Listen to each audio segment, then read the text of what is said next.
is Bean to Barstool, a podcast that looks at the intersections of craft beer and craft chocolate. My name is David Nilsson. I'm a professional beer writer and an advanced cicerone, and the creator and host of this show. The music for this episode is by my dear friend, indie folk musician Anna P.S. You can find out more about Anna's music in the show notes or at her website, annapsmusic.com. You can find links and information about our guests in the show notes as well. I hope you enjoy this episode of Bean to Barstool.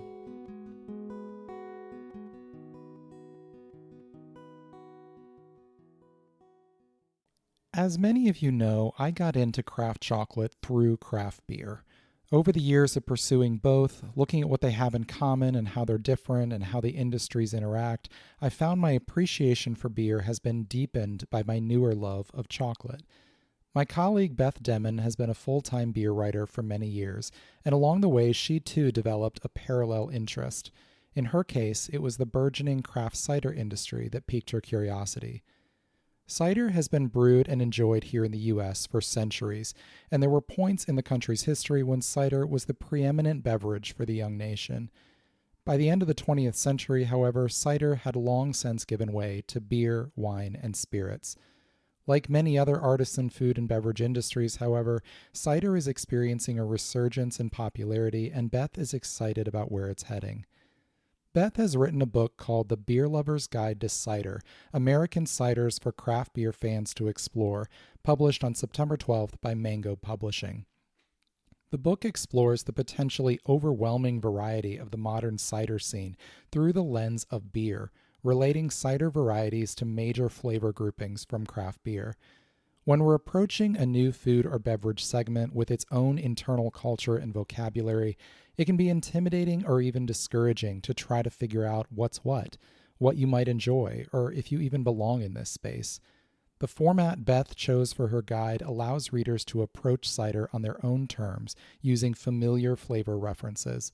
If you're a beer fan, or a chocolate fan, who is at all curious about cider, I definitely encourage you to check this book out wherever you buy your books. While reading The Beer Lover's Guide to Cider, I was struck by the familiar observations made about cider as someone who came to that industry from beer. Many of them echoed my own experiences exploring craft chocolate as a beer writer. In the following interview, Beth and I discuss her book, what cider and beer can learn from each other, and what it's been like for both of us to explore other artisan industries parallel to our first love, beer. Listen in as we talk with author Beth Demmon. Beth, thanks for joining me today. So I have known you for many years as a beer writer, and you have a book coming out that is not about beer, but about cider. Tell us a little bit about how you first got into cider. Sure. Well, thanks for having me. And I feel like me getting into cider was a very organic process. I've been drinking beer since definitely the day I turned 21, not before. And I feel like I got really into the craft beer scene when I moved from Richmond, Virginia to San Diego, California in the fall of 2008. Because at that time, it was really the beginning of the San Diego beer, the craft beer scene here. It was really starting to take off in a way that it sort of hadn't since the late 90s with Pizza Port and Stone Brewing and places like that. And so I kind of got caught in this tidal wave of just beer excitement. And after, 10 plus 12 years of that, it's sort of like, yeah, this is a cool thing, but am I limiting myself in my interests, and have I sort of just become this beer monolith as a person, and should I explore things beyond that? And one of my very best friends, who as the person who initially got me into beer, he started working at a cidery in Virginia in 2013. And so he was kind of introducing me to the idea of craft cider. And I didn't really super catch on in my mind until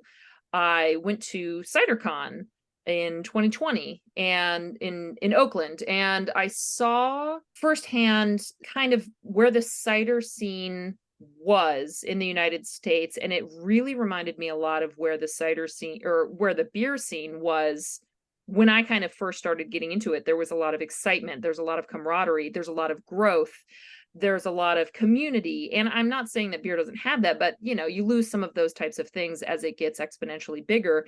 And I felt like there was a lot of potential for the American craft cider scene.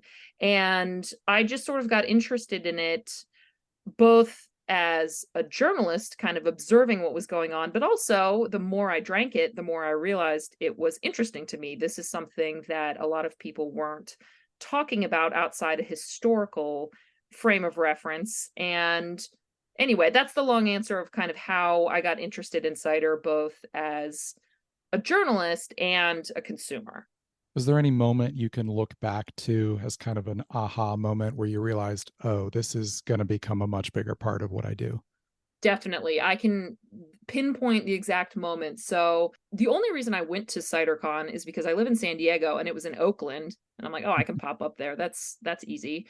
And I was asked to be on a panel where we drank wine and beer next to ciders, and we sort of compared them and found similarities in starting with these beverages that are just more mainstream and have a much bigger vocabulary and following around them, and then talked about how cider could kind of use that. And sitting on the panel I was the beer person, and so I was sitting with a cider person and a wine person, and the excitement in the room was palpable. And I mean, and maybe it was just me being kind of nervous sitting up in front of a bunch of people, but they were so excited to have an opportunity to see cider's potential more than just as this kind of isolated thing that a lot of people aren't really talking about or experiencing yet. And I just thought, this is clicking with me in a very specific way, and I think it's clicking with these people in a really specific way. And I think that beer people can connect in this in a really specific way. And that's really the moment that the idea for the book started percolating, but also all of these things just kind of started to fall together in a really natural way in my mind.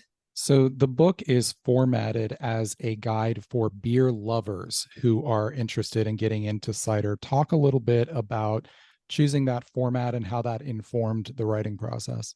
It was really how I started it, because I'm coming at cider from a beer frame of mind. I am a beer judge, and I would say that until then, I was pretty much exclusively a craft beer drinker.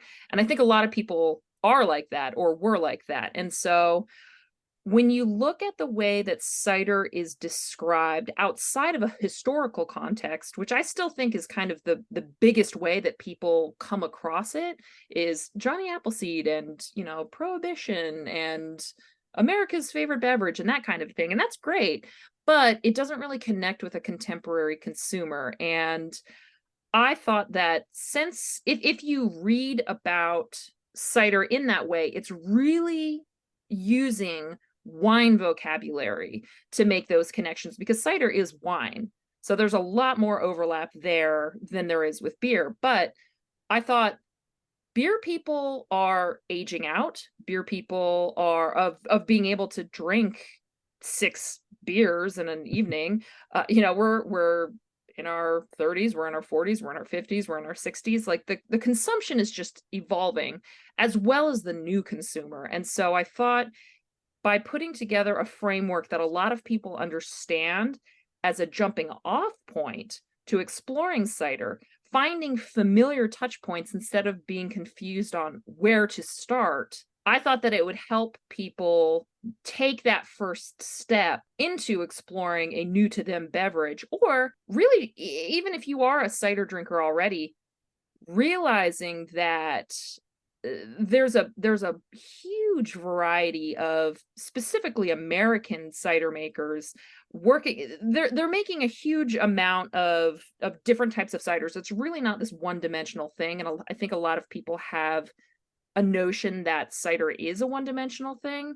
And so I just thought it would be a little bit easier for people to wrap their minds around cider in a way that it hadn't really been talked about before. And hopefully it gets people to the point where they can appreciate cider for the sake of cider and not through a beer lens. I'm hoping this is just the beginning for a lot of people. The very first sentence of the introduction is cider is not beer. And then you go on to explain that there might be more differences than similarities. Talk a little bit about the importance of establishing that early on. I think that cider is its own segment that deserves to be respected and discussed in its own capacity without being compared to wine, without being compared to beer. A lot of cider makers, they'll talk about the quote unquote beerification of cider and they hate it. And I think that's totally valid because it's not beer, it's not brewed, it's not process driven, it's ingredient driven.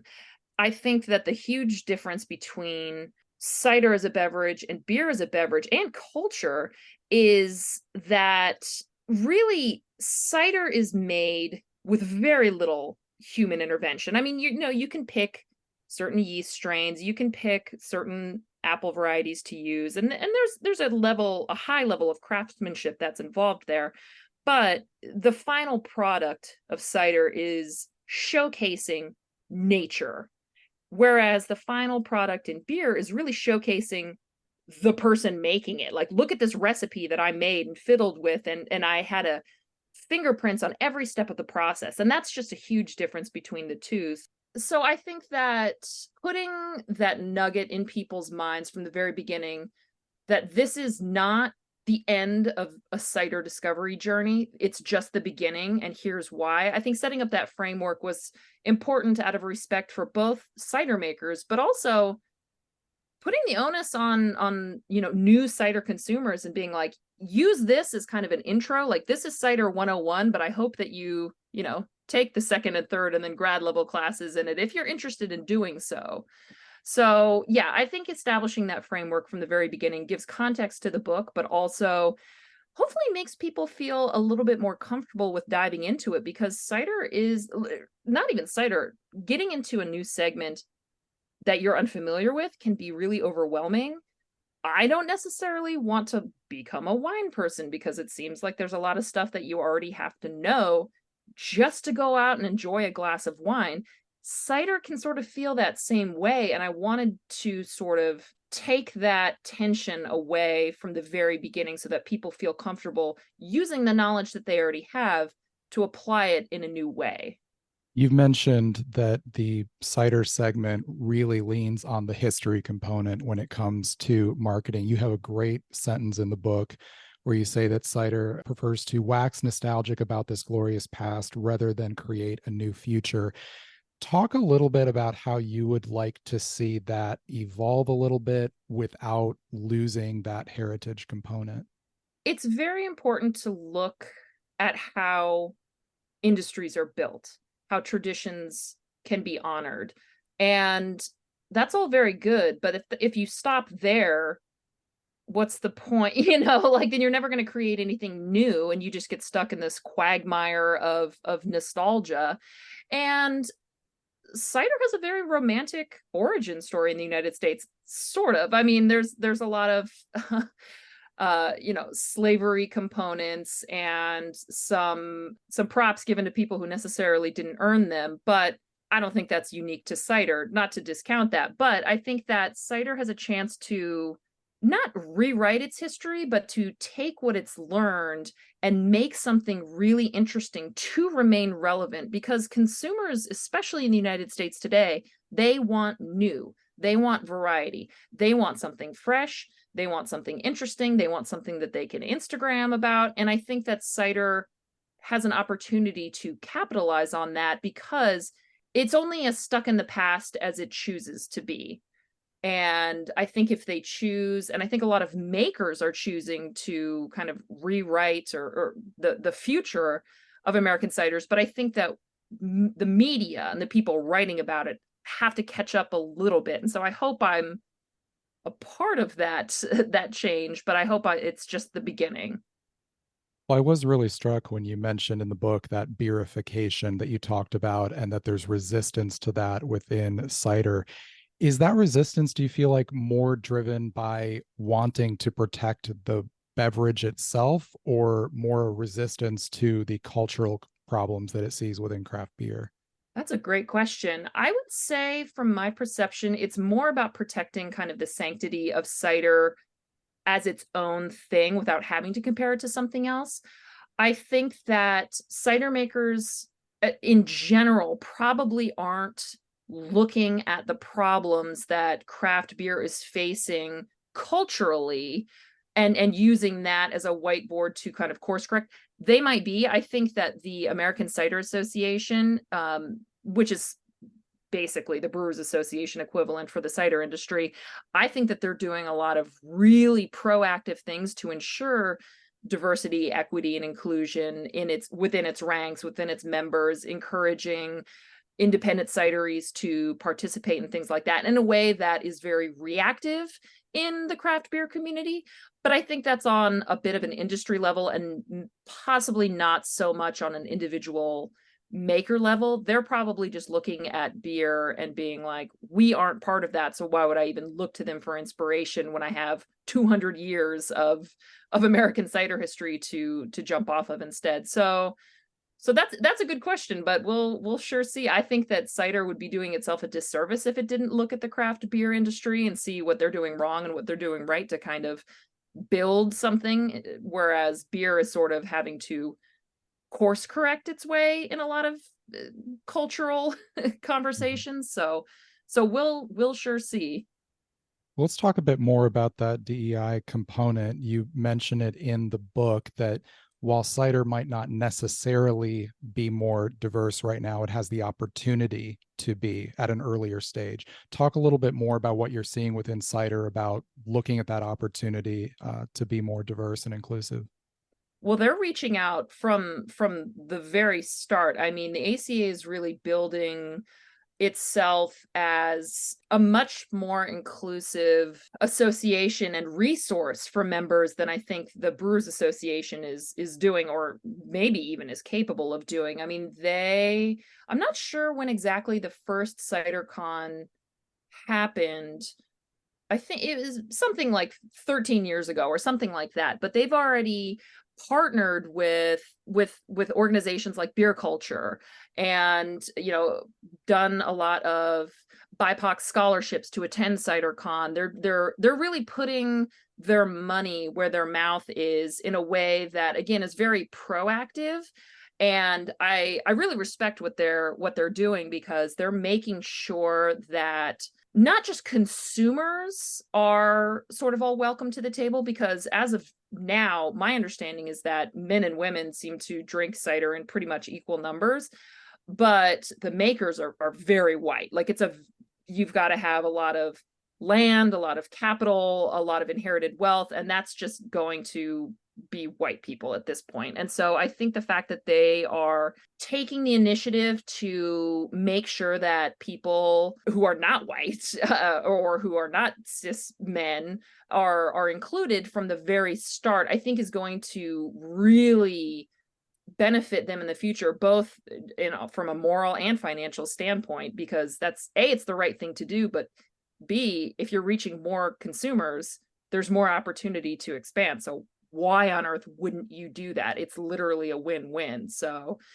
yeah, I think that, there's always room for improvement, and that's, nobody's perfect. It's not like cider is the end all be all of DEI initiatives, but they're sure doing a better job than what I see beer doing. So you and I are both beer writers that have parallel interests that we've cultivated along with those careers. You with cider, me with craft chocolate. Both of those industries are younger than craft beer, and so it's easy to draw comparisons. And I think in both sides, it sounds like a lot of times those comparisons are looking at learning from beer's mistakes and what not to do. On the positive side for a moment, is there something you see craft beer doing well that you think cider could learn from? We'll be right back. Hey everyone, Final Gravity Issue 5 is now available in the shop on beantobarstool.com.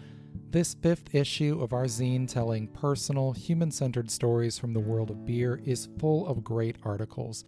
Bono Segudu tells the story of the South African beer style Umkombothi, poignantly explaining its role in her culture and the importance in her family's celebrations and milestones. Maria Krugliak writes about discovering the Portuguese half pint after moving to Portugal during the COVID-19 pandemic. Amanda Bruns and Obakeng Malope discuss the water spirit Mamuhaswa and the collaboration beer they brewed in her honor. These and numerous other stories fill the 56 pages of this zine. We've expanded it and added a few features for this issue. It's full color, full of lots of beautiful photography and art. Definitely check this out. It's on beantobarstool.com/shop. You can purchase this issue or subscribe, and you can always support us on Patreon and get extra perks as well. Cheers.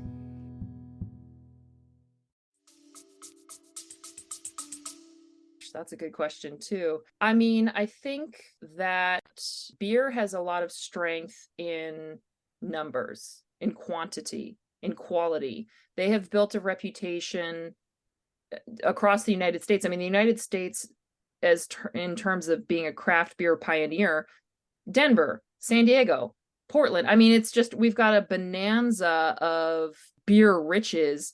Whereas you look at places like, the UK, where they have a lot of great craft breweries, but the numbers aren't nearly as comparative.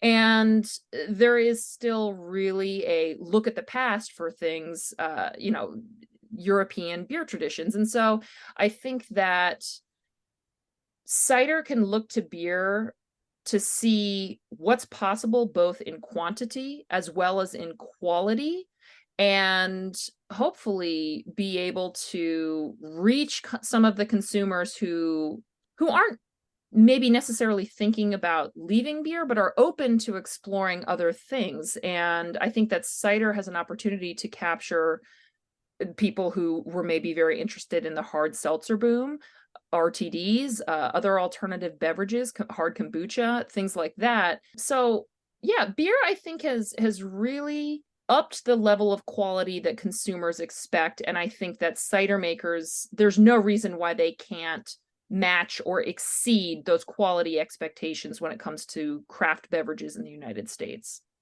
Turning that question around, you and I are both very familiar with what a slow turning ship craft beer can be when it comes to making changes. But what is something you think beer could learn from cider, looking at that younger industry? I think that beer can learn from cider that it can be about the product. It doesn't need to be about the maker. And I think that there is this cult of personality that beer gets stuck in a lot of times. And I don't know if that's just for marketing purposes or it's just ego or what, but I think if beer let a little bit of the ego go and sort of let the product speak for itself, it would speak to a lot of people in a way that would seem a little bit more humble, a little bit more accessible, and it would kind of take away a lot of the kind of macho culture that beer kind of sneered at and said, we're the exception to that, and then became the villain that it once said it was never going to be. And I think it could take a little bit of a rewind. I think that cider needs to look to the future, and maybe beer can look to the past and be like, what did we let's find what made us love this in the first place and get back to that instead of worrying about the brewer it's himself, because they're not the only one who is doing this. They're not the only person that we should be paying attention to. Yeah, I like the way you said that. One thing I've noticed for myself with diving into craft chocolate is that beyond just giving me a new thing that I enjoy and want to learn about, it has expanded and informed my enjoyment of beer as well. Talk a little bit about how getting into cider has changed your appreciation of beer on its own. It definitely has. I think that the more you pay attention to the way you taste anything, the more appreciation you'll have, even for the things that you wouldn't necessarily reach for on a random Tuesday. That's another thing I really like about beer judging, is that sometimes I'll have to judge a category that I'm like, oh, a Scotch ale, like that's not my favorite, but sure, whatever. And then when you're really sitting down and critically analyzing it, you find things to appreciate. That doesn't necessarily mean that I'm gonna add that to my rotating roster of beers just to drink for pleasure, but it gives you an appreciation. I think cider can do the same thing, where it's I think, a little bit harder to really critically analyze cider compared to beer because there's fewer ingredients in general. It's the fermented juice of apples. That's it. That's not what malt did they use, what hops did they use, when did they add, like it's just there's a lot more possibility of flavor and variation in beer than there is in cider. And I think that when you sit down and drink cider, there is a huge variety of flavor that's out there, but it can be a little bit more delicate to pick out. And I think that it made me a better taster in general, and it made me appreciate fermented beverages in a way that I didn't really experience before, because I'm not very partial to wine in general. It's just not really what I reach for. It's not my preferred beverage. Same with spirits, cocktails. I enjoy a great crafted cocktail by somebody who knows what the hell they're doing, because it's definitely not me.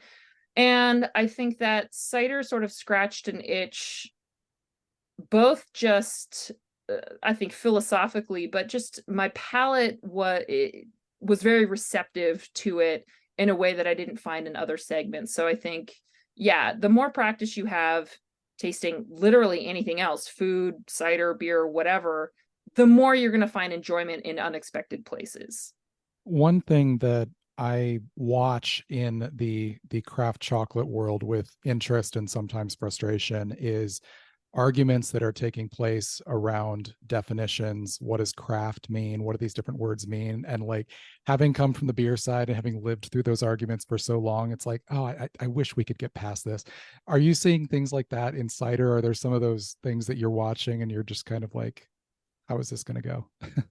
Yeah, sort of. It's funny because, it's the same arguments everywhere. It's, oh, awards don't mean anything because it's totally subjective, or, oh, we don't need guidelines because it just gets you stuck in the past. It's just the same conversation over and over and over again.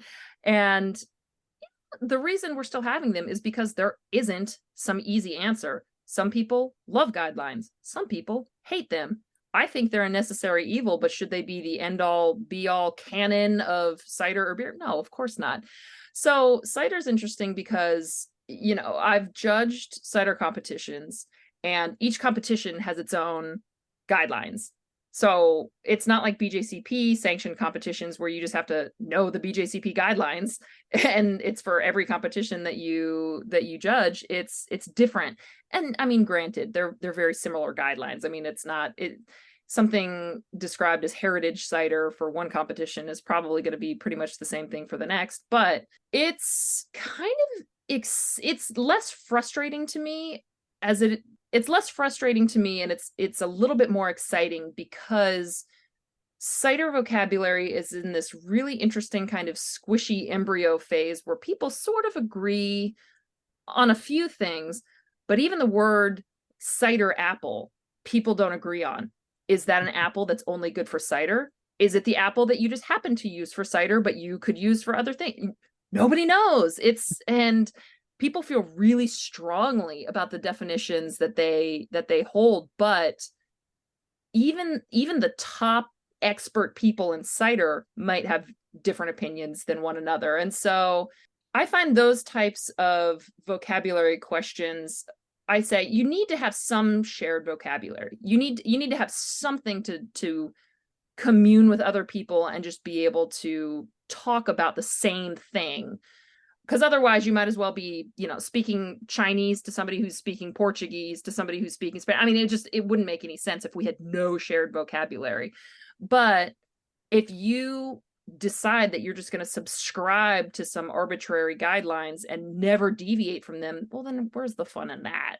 So yeah, it'll be really interesting to see how the cider industry eventually defines itself, because they're definitely still working on it, and I'm excited.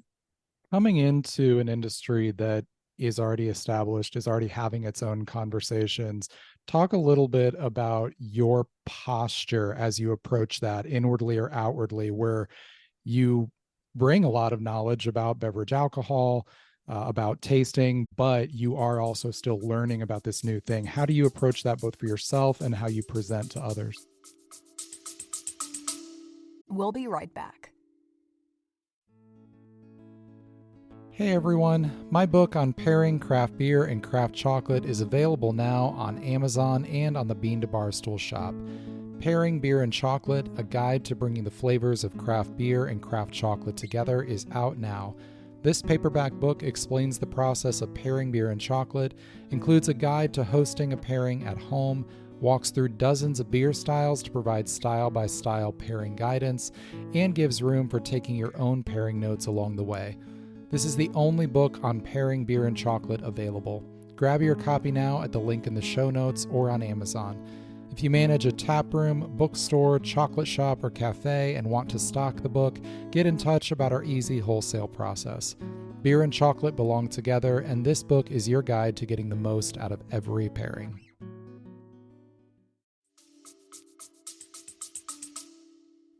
I think I had to be really confident in my beer palate to even approach this, because that's totally true.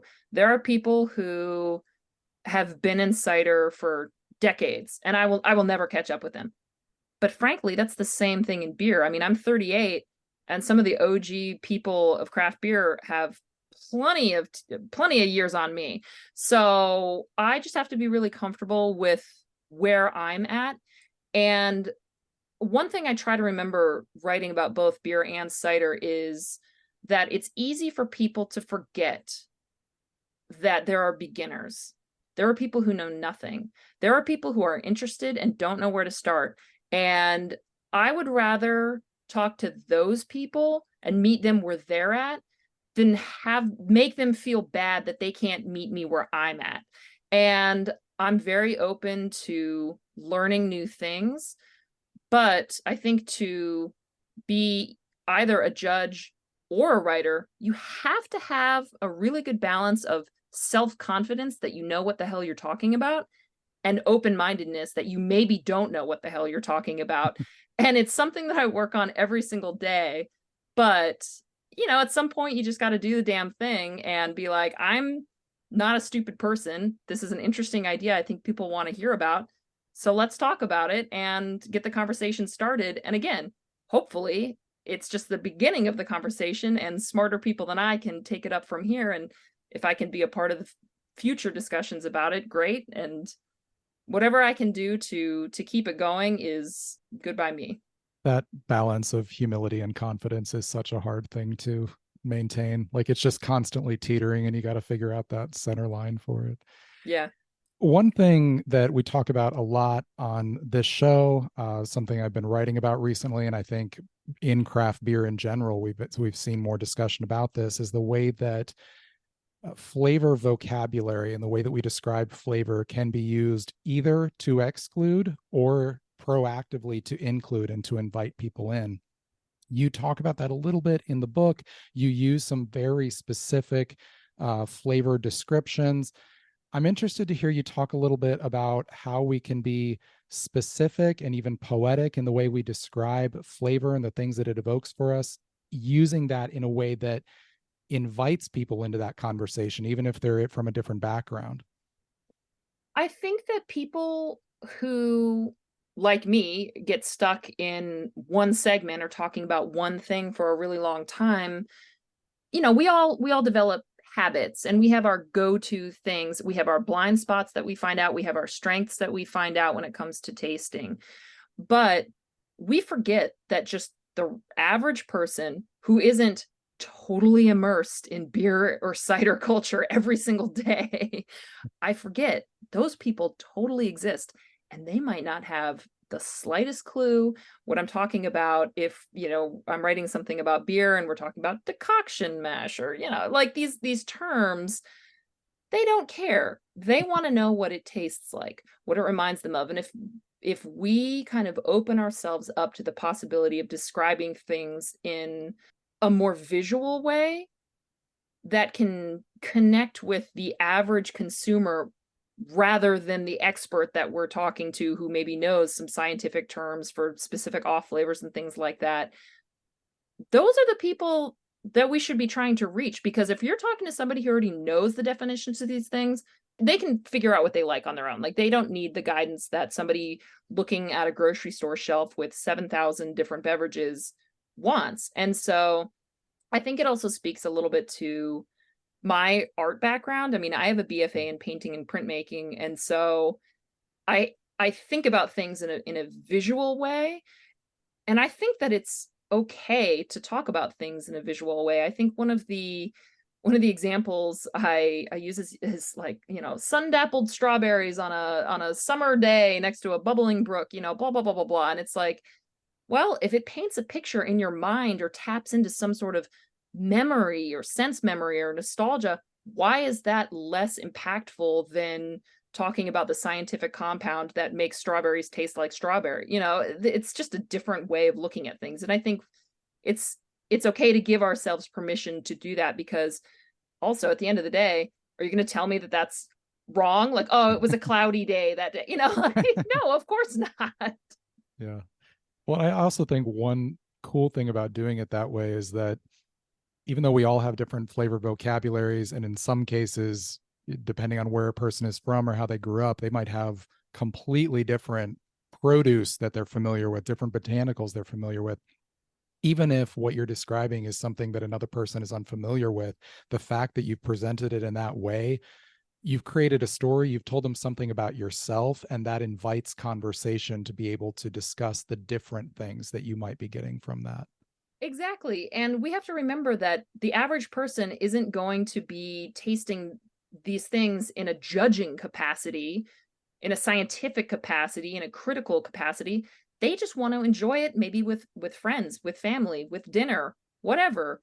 And yeah, I think if you kind of let go of some of the fussiness and maybe the chains that we as the industry people find ourselves in terms of descriptions, and talk about it just as human beings, maybe that's a way to connect with people in a way that hasn't really been embraced before. And maybe cider can be the one to achieve it. We'll see. The Beer Lover's Guide to Cider is coming out this month. Do you know yet what's next for you? What is the trail you're going to follow of curiosity next? It's interesting. I do have, I shouldn't even say this, I'm going to jinx myself.